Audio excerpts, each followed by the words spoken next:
também não é muito saudável.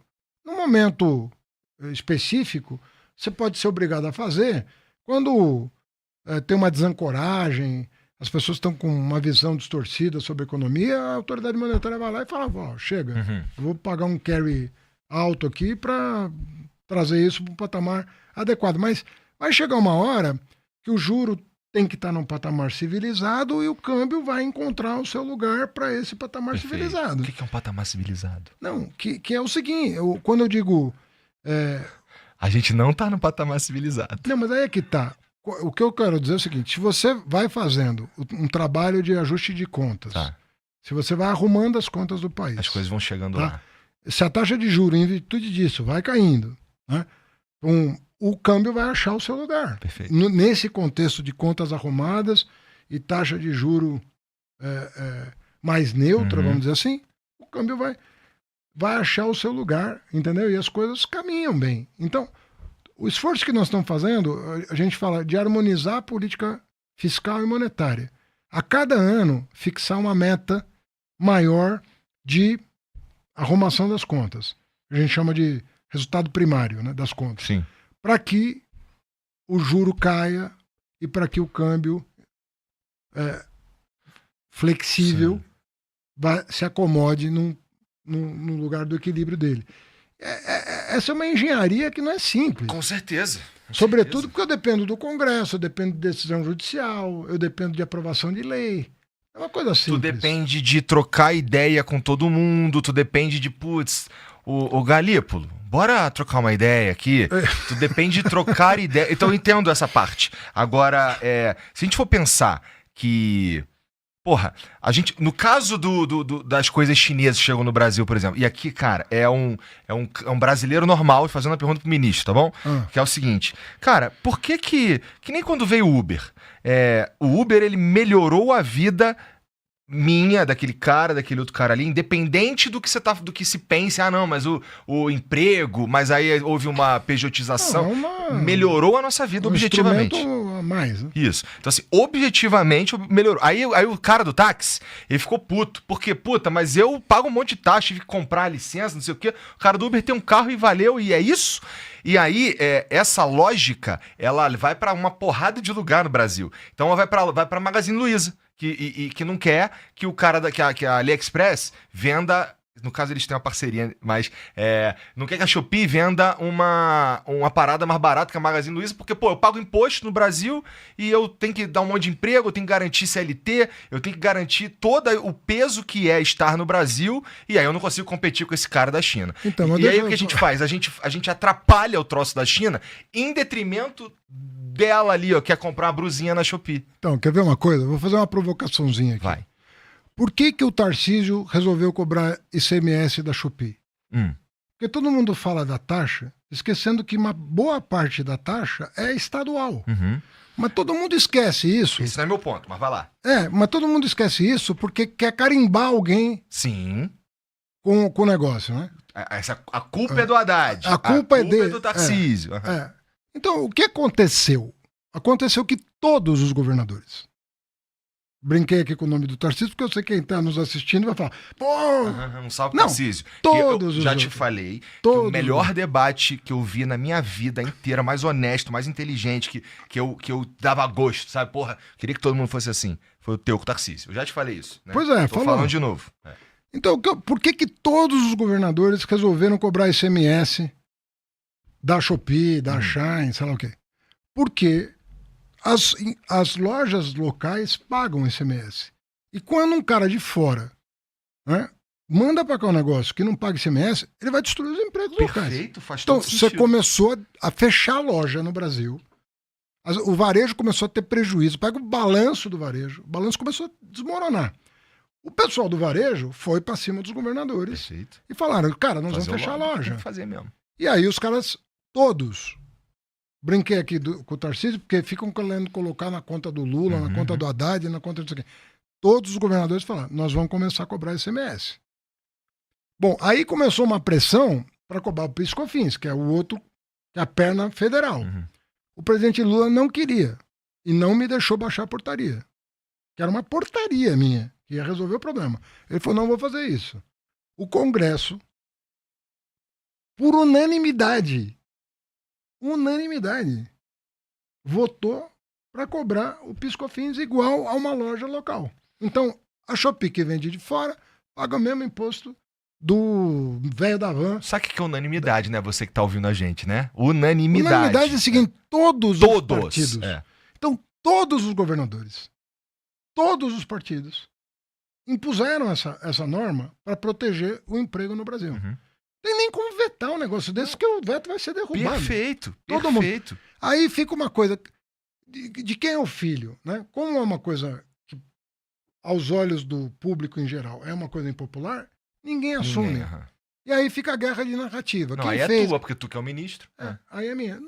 E aí eu fico brincando com os caras, que é o seguinte, cara, eu sou ministro da Fazenda, que depois de 7 anos, todo ano reajustou o salário mínimo acima da inflação.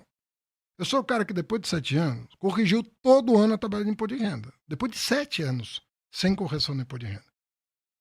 Sabe? Eu sou a pessoa que recuperou piso de saúde e educação, que estavam sufocadas, que botou dinheiro na minha casa, minha vida, que permitiu que a farmácia popular voltasse a entregar remédio gratuito e tal. Quer dizer, eu faço parte de um governo que conseguiu viabilizar uma enormidade de programas que estavam sufocados. Aí o cara, com vontade de polarizar, que tudo bem, mas assim, o cara começa a inventar a história. Eu não tenho nenhum problema de responder pelas coisas que eu faço. Agora, não pode passar para a opinião pública uma sensação de que nenhum governador se meteu nessa história. Eu estou dizendo aqui, todos se meteram. Se você comprar lá na Shopee, no Shein, onde você quiser, na AliExpress, e pega lá o imposto que você paga, tem um lá que é ICMS, é do governador onde você mora, do estado que você mora. Você vai te pagar por governador. O ponto é o seguinte... E eu acho que é mais da metade da chamada taxa das buzinas é o governo estadual. Você viu alguém perguntar pro Tarcísio, pro Zema, pro Cláudio Castro, pro Eduardo Leite, por que eles resolveram começar a cobrar a taxa da buzina? Não. Esse é um ano eleitoral. Mas faz 3 anos esse negócio. Faz 3 anos e ninguém pergunta. Então, cara, eu sou um cara formado na democracia. Eu comecei a fazer política no momento estudantil, no último governo militar. Eu fui pra rua para aguentar a cavalaria em cima da gente, que estava defendendo direta já, que estava defendendo a Assembleia Constituinte. Eu fui presidente do Centro Acadêmico 11 de agosto da Faculdade de Direito. Eu me envolvi na política para defender a liberdade e a democracia. Né? Então, quem é democrata para valer, gosta de fair play. O melhor argumento leva. E tá tudo bem. Agora, para ter o melhor argumento, tem que ser alguns pressupostos, pô. É importante que ele seja melhor argumento, né? Não vai só ser um argumento mentiroso e... E para isso, você precisa falar toda a verdade. Você precisa falar... Não adianta você ficar escamoteando. Fala tudo. Quando eu falo isso, todos os governadores e todos os partidos, o que inclui os governadores do PT e o PT no Congresso Nacional. O PL do Bolsonaro também. O Republicanos do Tarcísio também. Todo mundo votou nesse negócio. Então, a responsabilidade é de todo mundo. Posso te fazer uma pergunta? Então? Agora, se alguém tem alguma informação contrária aqui, paga um pix aqui e manda pau. Tem uns pix aqui que a gente vai ouvir já, mas lá embaixo, quando tu chegou, eu falei, um dia eu queria conversar com o Fernando Haddad. Eu só converso com um candidato, com um ministro, com não sei o quê. Mas eu vou fazer uma pergunta pro Fernando Haddad agora, que é a seguinte. Cara, se você acredita que o jeito que se dá o setor produtivo, os empresários do Brasil, eles funcionam da melhor maneira possível? Eu tô falando aqui, será que no caso, o meu ponto todo nesse lance da Shopee, dos aplicativos da China aí, eu não tô me dando dinheiro, eu não ligo, sabe? Eu tô pensando nele, que quer comprar um trocinho besta. Pra ele comprar o trocinho besta, ele não queria comprar da AliExpress. Ele queria sair aqui e comprar aqui no cara aqui do lado, pô. Só que o cara aqui do lado é obrigado a cobrar caro. Porque é caro estar no Brasil. Porque se eu contrato aquele cara ali, o CLT, eu tenho que pagar 2 vezes o salário dele. Todo mundo sabe disso. Entendeu? é pra você o melhor, assim, estamos vivendo um jeito do empresariado, do setor produtivo brasileiro legal, assim, tem o que melhorar, claro, mesmo que você acredite que estamos no caminho certo, essa que é a pergunta. CLT é maneiro mesmo, porque não sou contra a CLT e algum tipo de proteção pro trabalhador, Sim. mas é que se eu não tivesse que pagar o IPVA, que é o valor, que é em cima do valor do meu carro e não em cima do peso, o que não faz nenhum sentido, beleza. Se eu não tivesse que pagar a educação 2 vezes, que eu pago a pública e a privada, beleza. Mas eu tenho, entendeu?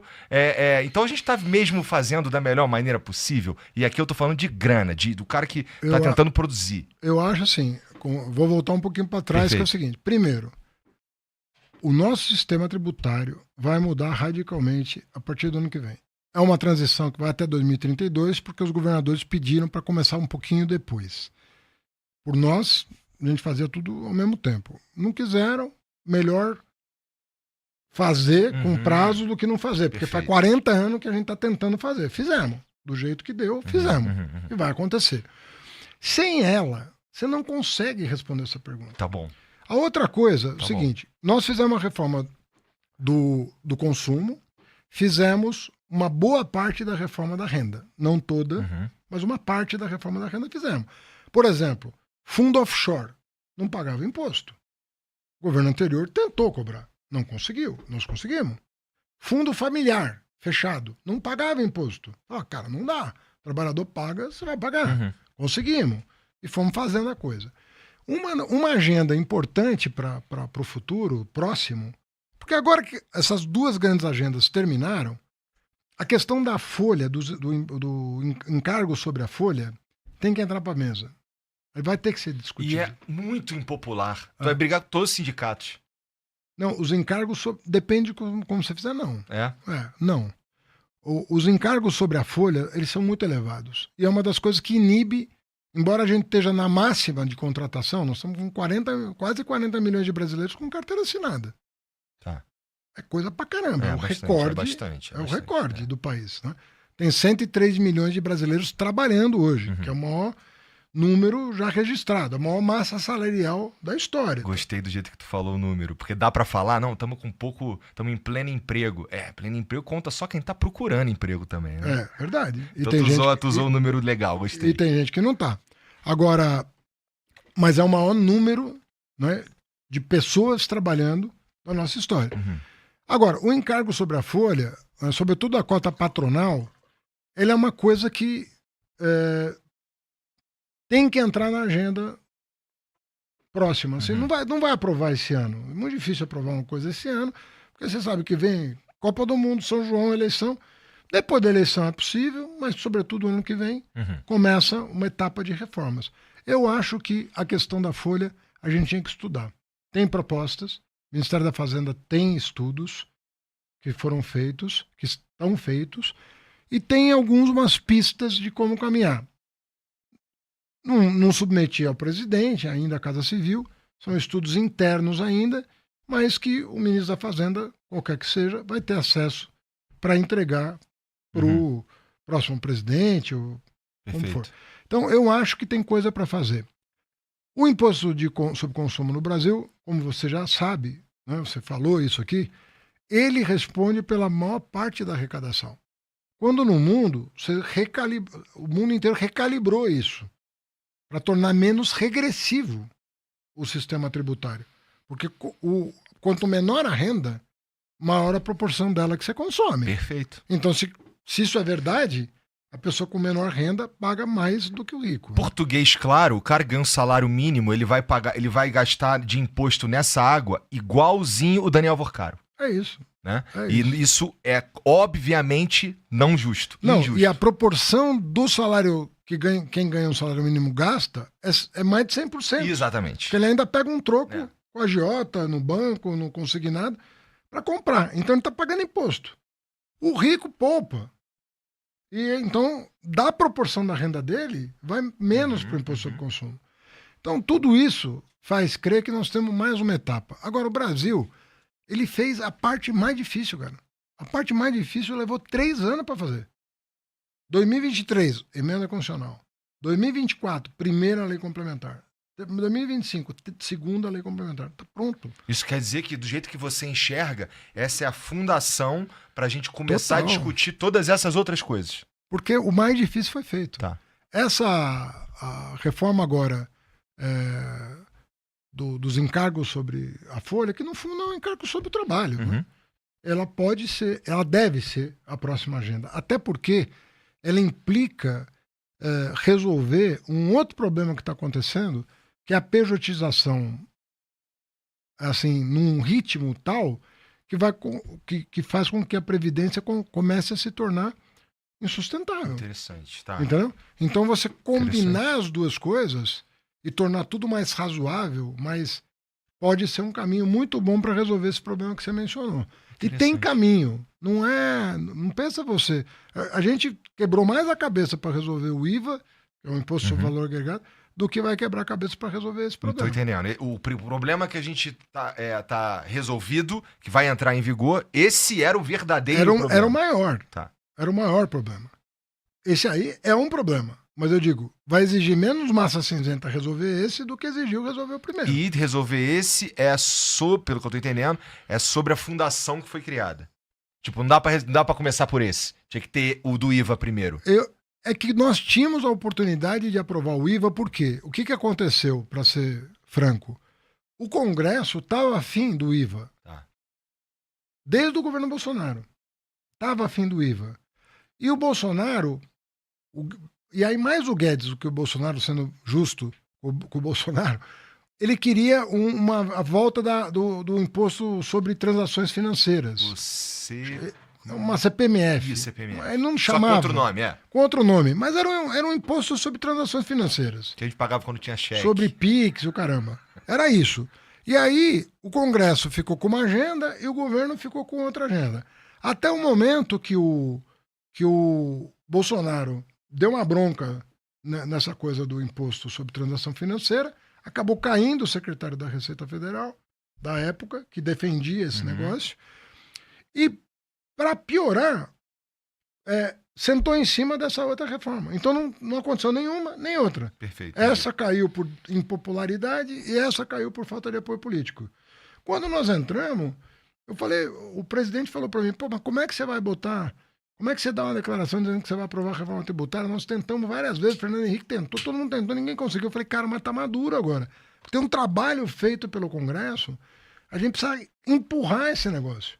Aí nós chamamos para secretário o maior especialista desse negócio, disponível para assumir uma secretaria extraordinária, até para não sobrecarregar a Receita que estava com outras tarefas, e a coisa vingou. Então, sabe assim, a bola tá quicando?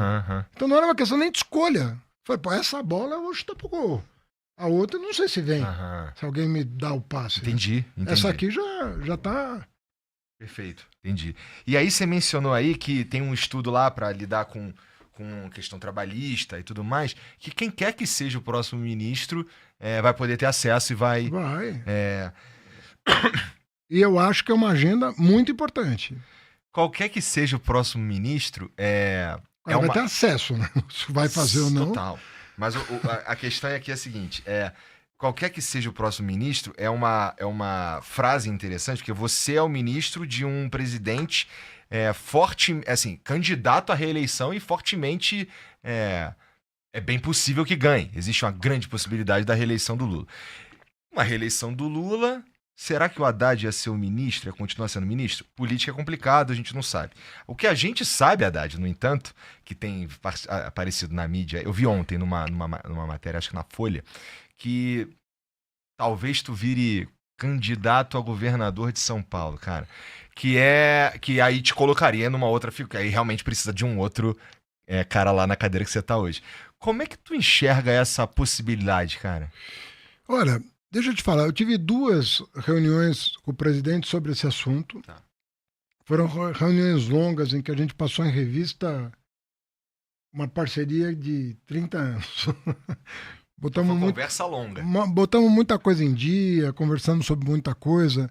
Acho que a gente precisava disso, essa conversa longa. Foram 2 reuniões longas. Quando ele me convidou para ir para a Índia e para a Coreia, eu imaginei que fosse uma oportunidade da gente continuar essa conversa. Tá. Não aconteceu. Inclusive foi publicado que aconteceu e não é verdade. Não aconteceu. Se tivesse acontecido, eu falava. Não aconteceu. Nós não conversamos sobre eleições. Nem na Índia, nem na Coreia. Nós conversamos sobre a Índia e sobre a Coreia. Ontem ele me convidou para jantar. Eu falei, nós vamos continuar a conversa. Aí no final da tarde ele fala, traz a Nistela, minha mulher. Eu falei, cara, não Então vai rolar, não é sobre isso. Não vai rolar conversa. Vai rolar outras mais agradáveis, inclusive. Tava os dois casais conversando ali, tava um jantar muito animado e a gente se divertiu bastante e tal. Chegou no fim do jantar, lá para as 10 e tantas, e ele falou, quando é que você volta para Brasília? Eu falei, eu tenho um compromisso segunda, vou dar uma aula, mas terça de manhã eu tô aí. Ele falou, eu vou chamar você e o Alckmin para conversar sobre São Paulo pra gente se entender sobre isso. Então, não rolou o que está sendo divulgado, não rolou. Vai rolar. E quando rolar, eu vou ser o primeiro a dizer qual foi a... E aí, se tu for mesmo candidato ao governo de São Paulo, você vai ter que voltar aqui mesmo, né? Haddad, ó, a gente tem aqui umas perguntas que os caras mandaram pra gente. Cara, e assim, você já imagina, né? Se manda pergunta pra tu, ela é espinhosa. Ah, então, claro. Então toma Mas aqui, são os melhores, né? Eu acho. Gordo mandou uma mensagem pelo Pix. Pede pro Haddad explicar o que foi feito, ela com o remessa, conforme que deu uma quebra gigantesca nos Correios. Encomendas internacionais caíram de 129 para 11 Meri. Eu vou ter que falar, assim, tu entendeu? Porque senão eu vou ler. Entendi. Tá bom. Entendi. Não, veja só. Isso aí tem a ver com o que você perguntou lá da Shine, da Shopee. Quando os governadores passam a cobrar ICMS e os partidos aprovam uma espécie de PIS/COFINS, né, sobre o federal, os Correios perdem o monopólio que tinham, porque tinha um truque nesse negócio. Difícil de... Acho que eu consigo explicar. Tem uma coisa chamada de minimis, que era o seguinte. Se eu estou no exterior e quero mandar um presente pro meu amigo Igor, ou seja, não é uma relação comercial, uma relação person to person não comercial, ela necessariamente passa pelos Correios. Entendi, não sabia que tinha essa regra. Ela passa pelos Correios. E ela é isenta de tudo, de qualquer coisa. Porque é como se eu estivesse te mandando um presente. Até um determinado valor. Ela é livre. O que fizeram essas empresas chinesas? Começaram... O Ilshi Yang começou a mandar 1,5 milhão de presentes para brasileiros. Para o Fernando Haddad, para o Igor, para a Ana Flávia e assim por diante.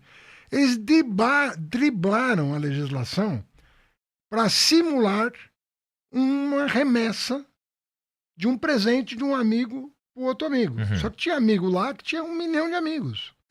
Aí a gente percebeu que tinha uma coisa errada. Então, não era aquilo... Eu tô rindo porque eu já me beneficiei dessa. Eu comprei um troço no eBay que o chinês mandou pra mim como presente. Então, aí o que aconteceu? O mundo inteiro começou a reagir a essa fraude, entendeu? Então, quando se tomou a decisão de falar, não, vamos equilibrar o jogo do varejo brasileiro com o varejo, entre aspas, estrangeiro, virtual, todo mundo igual, né? Os Correios sentiram. Mas entendeu? Mas a crise que os Correios estão passando, ela passou por um aporte, por um empréstimo com garantia do Tesouro e um plano de reestruturação. Porque o Correio não pode depender de contrabando para viver. Perfeito. Entendeu? Correio? Ele tem que encontrar um nicho dele, entendeu? E isso está sendo feito. Adequando a estrutura de custos dele. Agora, o Correio, só para terminar... Ele tem uma grande questão que nós precisamos enfrentar. Ele é o responsável pela universalização do serviço postal.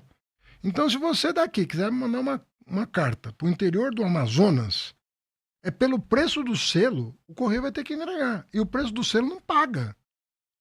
Então, tem um problema dos custos de universalização que a gente vai ter que enfrentar. Para que essa reestruturação equilibre as contas, né? E o Correio, nisso, ele tem prejuízo, ele tem que compensar com o lucro do que não dá prejuízo, né? E essa reestruturação que está sendo feita. Agora, você não pode pensar numa empresa pública depender de contrabando. Perfeito. E também, o que você acha do que eu vou dizer agora? Os Correios, eu não espero que eu espero que os Correios existam. Eu não espero que eles sejam uma empresa lucrativa. Porque no fim das contas, o cara lá do Capão Redondo, ele quer mandar uma carta para alguém da família dele lá, não sei aonde, que ele quer pagar o preço que ele tá pagando ali no selo, né? Ou sei lá. O problema é que dá muito prejuízo, não é? O problema é que o buraco a universalização, enorme. Né? O problema é que se desse um pouco de prejuízo, a gente... tá legal. Mas é que dá... O jeito que a coisa tá... Mas tende a dar cada vez menos também. Tá. Porque as pessoas estão descobrindo outras formas de se comunicar que não dependem de remessa de uma carta. Perfeito. Então, a remessa de carta vai cair, porque as pessoas vão ter o Zap, vão ter o Messenger, vão ter alguma coisa para se comunicar. Está tudo sendo digitalizado no mundo inteiro. Se você quiser mandar um presente, 95% das vezes é correio também. É correio também. Então, o plano de reestruturação dos Correios foi apresentado e a previsão é de equilíbrio das contas dos Correios, com esse baque, dentre outros, no primeiro semestre de 2027. Tá bom. Tá chegando. Uhum. É que isso é uma outra coisa, que quando... E quando se fala em privatização, é bom lembrar... que nos países liberais, o serviço postal, regra geral, é estatal. Em virtude dessa especificidade de que tem que entregar. Tem que ter. Exatamente. Tem que ter. Agora, com parceria, viu? A maioria tem parceria. Com banco, com seguradora, com... E poucos também... Tem parceria. E são poucos que têm o tamanho do Brasil, né? De tu mandar um troço do Oiapoque pro Chuí... Também. Não é, tipo... Até vou perguntar Dinamarca também na não passa Rússia, por porque isso. na Rússia é o dobro do Brasil, né? Mas é coisa... Mas é um ou outro, né? Não é todo mundo. A maioria é bem menor, inclusive. Bem menor. Tem uns caras te chamando de taxade aqui. Tu já tá acostumado com isso? Não, mas depois das explicações que eu dei... É engraçado que esses caras, eles não vão... O cara me chama de taxade, né? Por causa das blusinhas. Isso.